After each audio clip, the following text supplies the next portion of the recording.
আমাক বোমা ফেলা মাইরা রাজি আমি মুসলমান বাস চাই না রে আমি আর শুনে যাবো চাই না আমাকে তোমরা রাইও না বাবা গৃহহীন হয়ে এতিয়া কান্দোনৰ আমাকে তোমরা বাইরে দিয়ে যাও এটা যে হাতি বড় আমার ইয়াতে আমাকে আজি ইনে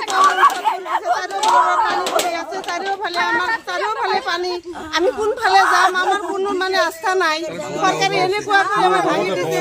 আমার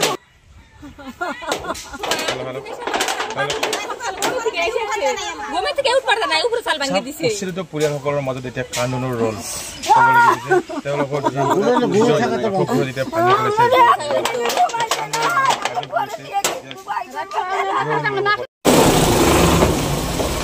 আহিব